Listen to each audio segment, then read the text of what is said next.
Dans cette vidéo, on va s'intéresser à l'inégalité de Benjamin-Tchebychev dans l'objectif de préparer la loi faible des grands nombres.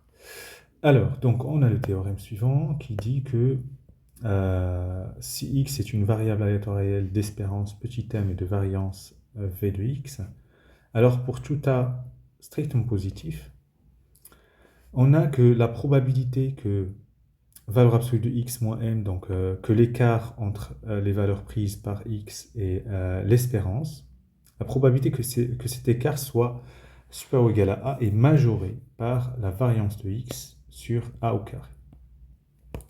Alors on va démontrer ce résultat, mais avant on va donner des rappels. Alors je vais rajouter un s pour la suite. Donc je prends un a, un événement, et je prends x égale indicatrice de a, la variable aléatoire qui définit par, elle va être égale à 1 si oméga dans a et 0 sinon. Alors, clairement, x suit une loi de Bernoulli, de paramètre petit p, avec p, c'est la probabilité de a. Avec s, un succès, etc. Voilà. Alors, ainsi, l'espérance de x, ça veut dire l'espérance de la variable aléatoire indicatrice de a, c'est petit p, et petit p, c'est quoi? C'est la probabilité de a. D'où le premier point, p, la probabilité d'un événement, c'est l'espérance de la variable aléatoire indicatrice de l'événement a. Deuxième chose, la variance de x, quand ça existe, on a la formule, c'est l'espérance de x moins m, c'est l'espérance, le tout carré. C'est cette espérance-là.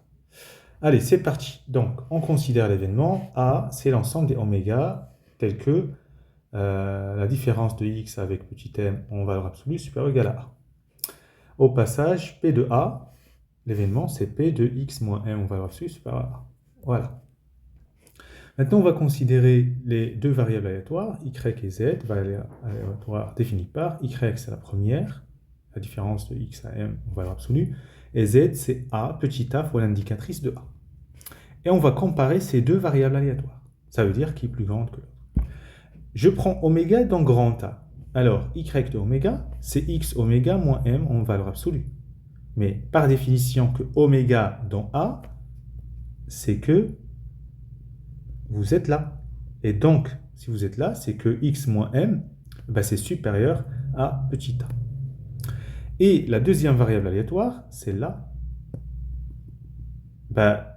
Si a est dans grand A, l'indicatrice vaut 1, et donc z de oméga, c'est 1, c'est petit a.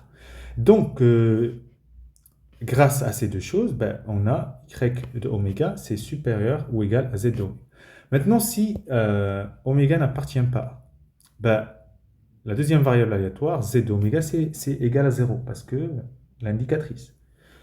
Et l'autre variable aléatoire, c'est une valeur absolue de la différence, c'est toujours positif.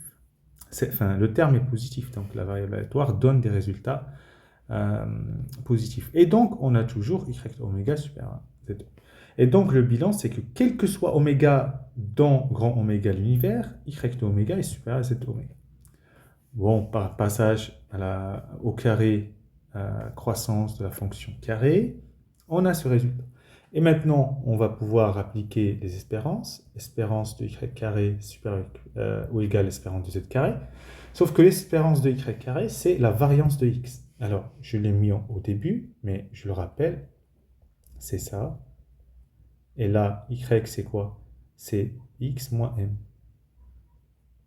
au carré. Et bien ça, c'est quoi? Ça, c'est la variance de x. Et à droite, l'espérance de z carré, ça, c'est l'espérance de a carré, indicatrice de a. Et donc, c'est a carré, l'espérance de l'indicatrice de a. Voilà, et donc, on obtient variance de x supérieure à a carré fois p. Voilà. Donc, p de a, c'est inférieur à variance de x sur a carré. Pour tout a strictement positif, je remplace p de a par p de x moins m valeur absolue supérieure à a, inférieur à variance de x sur a au carré. Donc, c'est fini par rapport à l'inégalité de Benjamin-Tchebychev. La prochaine fois, donc, l'objectif, c'est parler de la loi faible des grands nombres, mais avant, il va falloir qu'on parle de la convergence en probabilité, d'accord? En probabilité. Ok? Et après, on va pouvoir parler de la loi faible des grands nombres.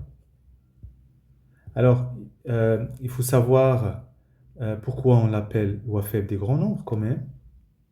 Parce qu'il y a la loi forte des grands nombres. Et ce mot faible ou forte, c'est dû au type de convergence. Donc, loi faible, on a convergence en proba. Loi forte, tac, tac, tac, tac, c'est on a convergence presque sûre. Presque sûre. Voilà. On verra ça la prochaine fois. Allez, bon courage.